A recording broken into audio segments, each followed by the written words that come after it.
Hello, everyone. Welcome to Kiki and Kibitz. It's me, Mary, and I'm here tonight with my Saturday night shenanigans, 90 day oy vey. TigerSilly responds to some pretty serious death, death allegations, and Gino's ex sugar baby, the one before Jasmine, yeah, that one. She takes to the web to defend herself against Jazzy's accusations this week. So it's been a whole week of accusations, and now here's some responses. So I hope you guys are all having a good weekend. Um, Hi, Rosanna. Hi, Christoph. Hi, Lemon Chilo. Hi, Sherry. I hope all you guys could hear me. I've seen some comments about how my mic has been kind of wacky, maybe setting off a buzzing sound and such, or just sounding weird in general. So I unplugged my mic. I'm using my internal mic on my MacBook, and I'm going to order a new mic at the assistance of my husband. So I hope you guys can hear me. Hi, Maria. Hi, Venus. Hi, Natalie. Hi, Jess Joe. And hey, Bobby. So let me know, guys, how my audio is. Can you hear me?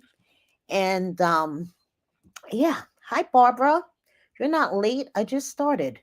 So let's hop right into this. First, we have TigerSilly.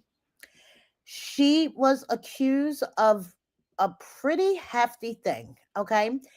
This is via sarcasm. So basically, the article says that Tigerlily owes her grandfather's trust more than $340,000.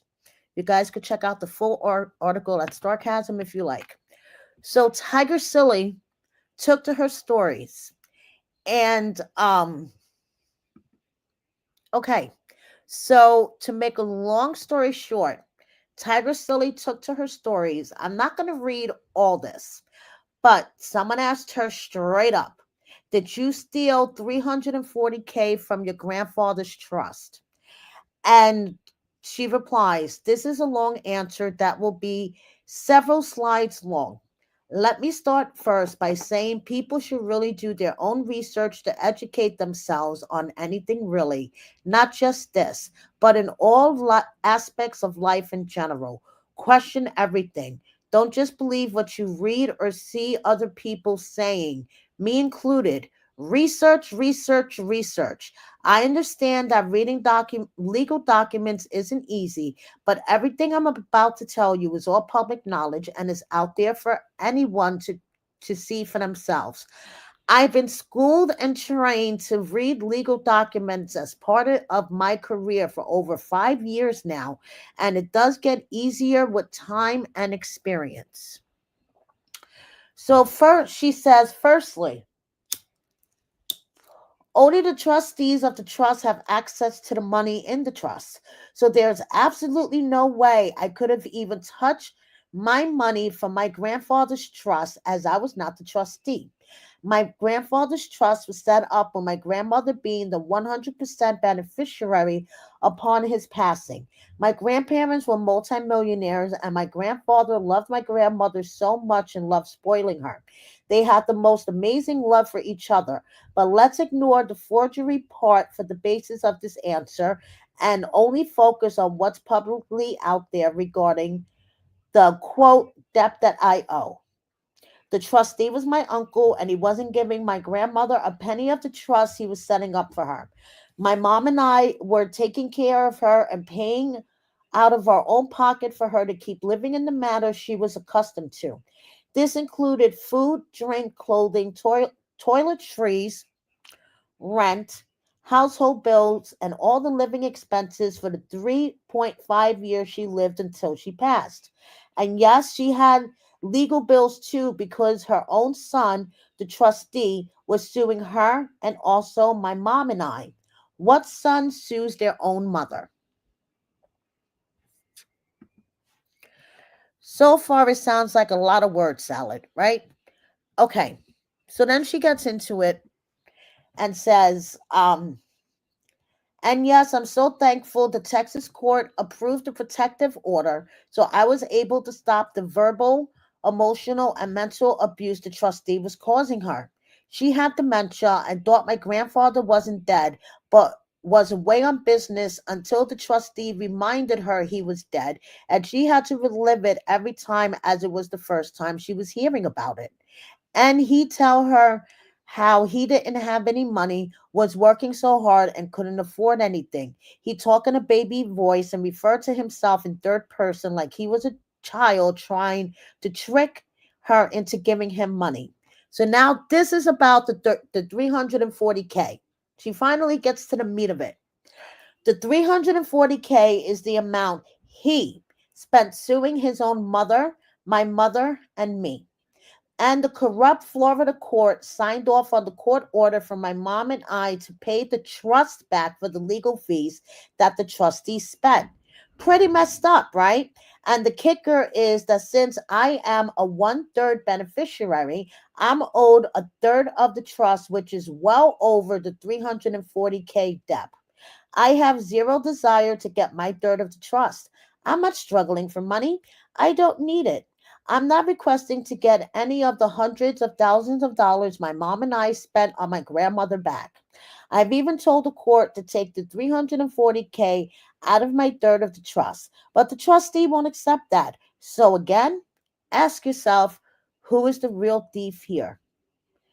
Finally, she says, it's been 2 years since my grandmother passed, and the trust is supposed to be divided three ways and get dispersed to the beneficiaries. I am one of those beneficiaries, but the trustee has refused to disperse the millions. So ask yourself, who is the actual person who stole here? Who is the one holding off all of the millions? Who is the only person who has actually spent any of the trust money because they're the only person who has had access to the money? Bingo. The trustee. The trustee is her mother's brother.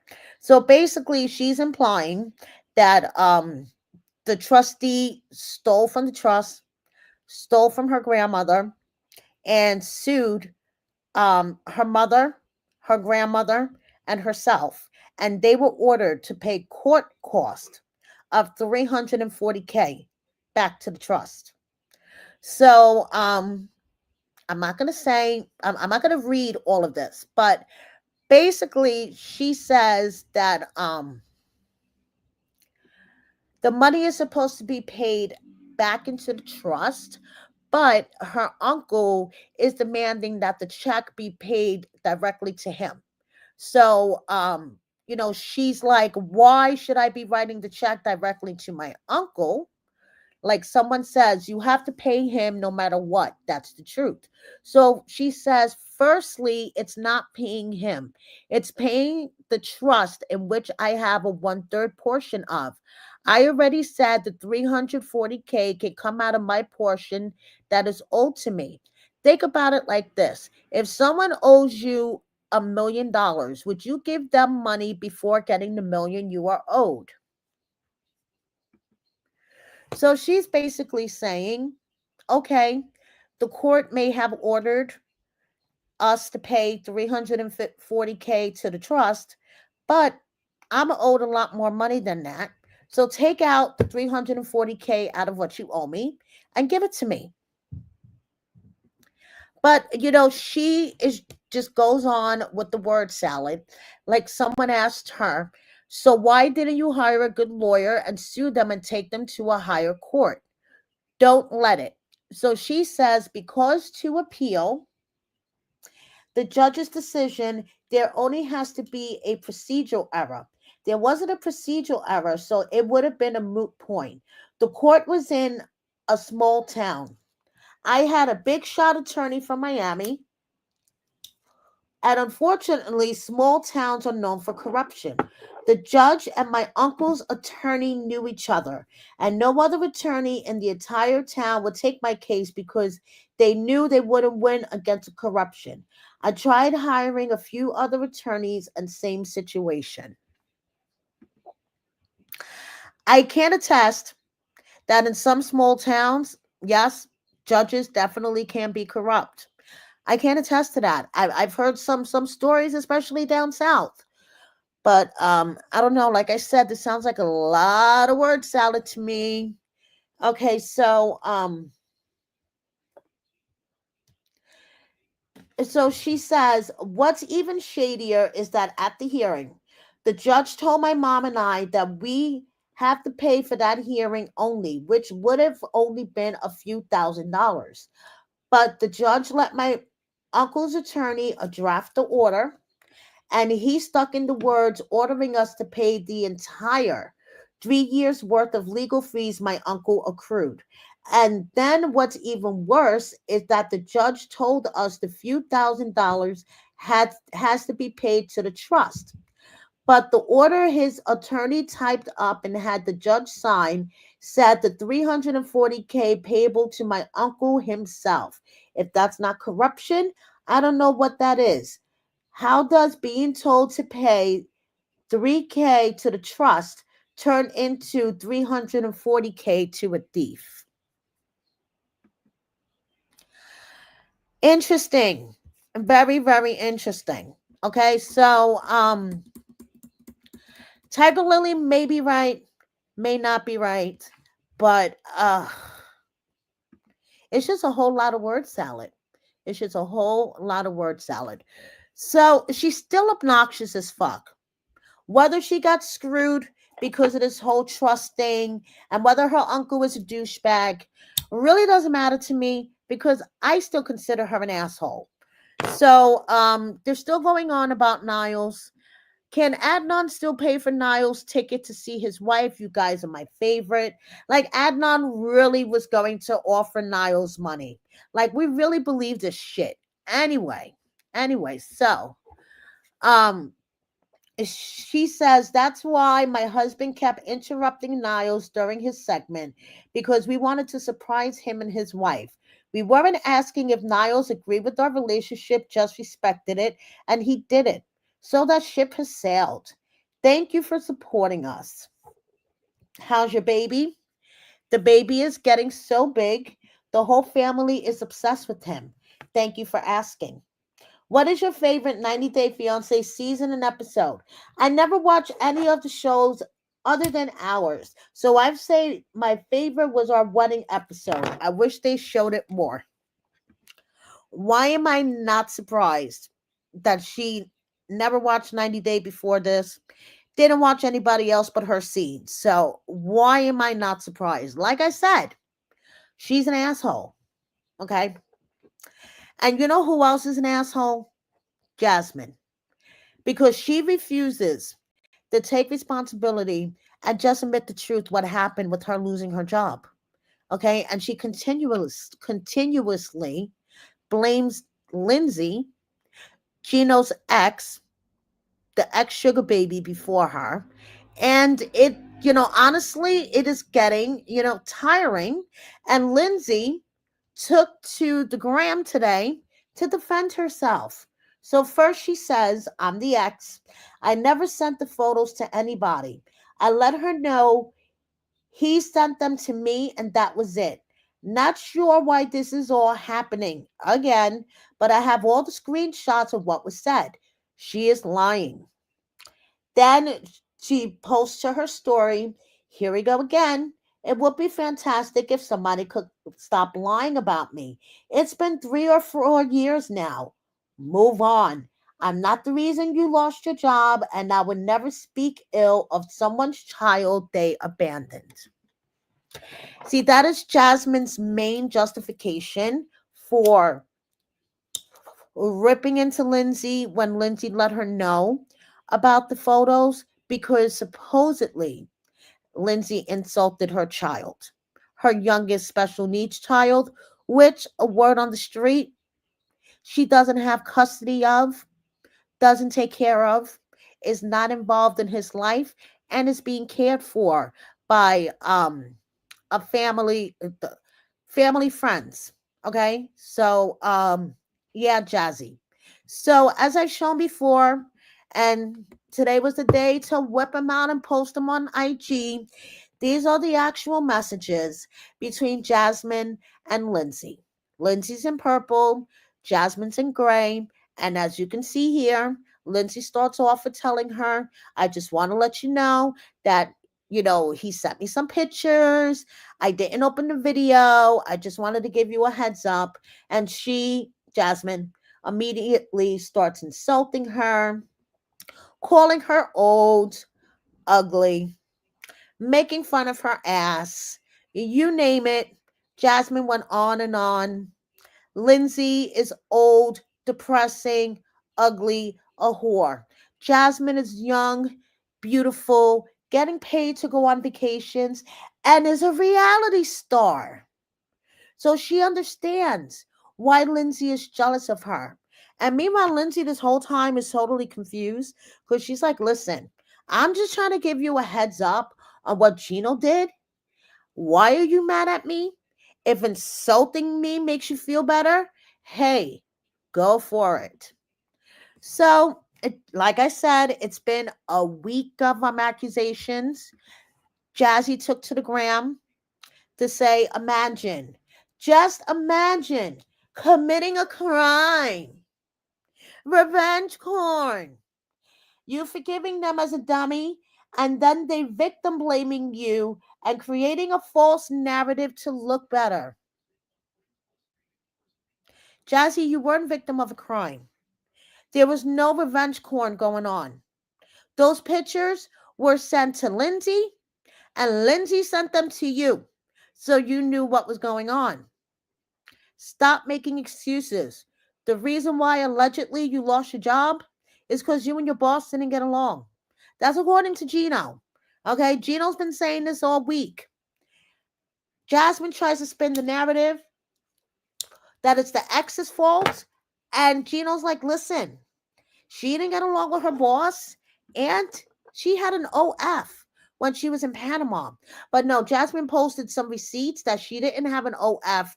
It didn't start until she was in the States in 2021. But that's neither here or there. Like Gino says in his story, how would Jasmine even know what school his, what how would his ex know what school Jasmine works in? He was with Jasmine that the day that she got laid off. And there was no mention of nude pictures being the reason why she was laid off. There was a lot of mention about the personality conflict that she had with her boss, but Gino said there was no mention of nude pictures as being the reason. So, like I said, Jasmine loves all this attention because it's more eyes on her social media and therefore more subscriptions and more cameos and OnlyFans subscriptions. Why wouldn't she love it? I mean, come on. So, Rob hops into the comments and responds about all this. Okay. So, Rob is not taking Jasmine's crap anymore. So, he hopped into my Instagram post where I posted what I just showed you guys, and he says, never delete this with a fire emoji. It is safe to say that Rob cannot stand Jasmine, and especially what allegedly happened at the tell-all, okay, for the last resort. He allegedly flipped the fuck out when Jasmine walked in, hand in hand with her new boyfriend, 7 months pregnant, and Jasmine decided to take it Jerry Springer style and hit him with her fucking shoe. I mean, come on. So it's safe to say that Rob cannot stand her. And, so now when it comes to Sophie, he posted this. Some people only live in extremes. If they can't love you, they must hate you. And they must convince everyone why so that they can feel better about not having control. Pay attention to who does all the talking and the slandering, for they are the ones who are full of shit. And yes, I would have to agree that Sophie has been talking a lot of ish about Rob while Rob has been relatively quiet. He'll only respond to certain things, but he's not going around talking ish to the extent that Sophie is. So, and speaking of Sophie and her mom, Claire broke her pelvis into three places. That sounds very, very fucking painful.